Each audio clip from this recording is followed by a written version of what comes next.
Hi everyone, আমি রঞ্জনা চলে এসেছি আরো একটা নতুন মিনি ব্লগ নিয়ে। আজকের মিনি ব্লগটা অনেকদিন আগের, মানে সেই সপ্তমীর সকালের, কিন্তু আমি তোমাদের দেখাচ্ছি কবে। দেখো, সেই লক্ষ্মী পুজো পার হয়ে গেছে, কতদিন হয়ে গেল তারও পরে। তো সপ্তমীর দিন সকালবেলায় আমরা ঠিক করে নিয়েছিলাম যে আমরা কোথাও একটা ঘুরে আসি। তো ভাবতে ভাবতে আমরা ঠিক করলাম যে আমরা যাব করিমপুর নস্করিতলা। প্রথমে তো ভাবছিলাম আমরা পৌঁছতে পারবো তো, আমরা কারণ বাইকে যাব। আর এই সেই বুঝতে পারছো, বহরমপুর মুর্শিদাবাদ থেকে নদিয়া করিমপুর চলে যাওয়া কতটা ব্যাপার, প্রায় 80 কিলোমিটার বাইকে যাওয়া। তো বলে না একটা কথা আছে যে মা যদি চায় তোমাকে তো সেখানে পৌঁছতেই হবে। তো আমরা ঠিক সেই মতনই আর কি পৌঁছে গিয়েছিলাম, খুব ভালোভাবে গেছিলাম। আর তারপরে গিয়েই দেখলাম সপ্তমীর পুজো হচ্ছে, তাই ভাবলাম আমরাও পুজো দিই। আর আমরা সকাল থেকে উপোস করেই ছিলাম।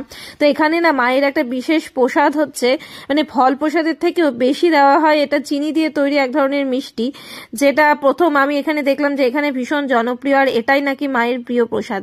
তো সেটা দিয়েই পুজো দিলাম। আর তারপরে অনেকক্ষণ আমরা মন্দিরে বসেছিলাম, পুজো দেখছিলাম, মায়ের ভোগ আরতি হলো। আর তারপরে আমরা একটু বাইরেটা আশেপাশে ঘুরছিলাম। এত টাকফাটা রোদ যে ছাতা নিয়ে গিয়েছিলাম, কিন্তু মানে বাড়ি থেকে ভেবে গিয়েছিলাম যে হয় বৃষ্টি হবে না হয় রোদ হবে, তো তার জন্য ছাতা নিয়ে যাই। তো ছাতাটা আমাদের কাজে লেগে গেছে, ছাতা করেই মানে ছাতার নিচে করে সব জায়গায় ঘুরেছি।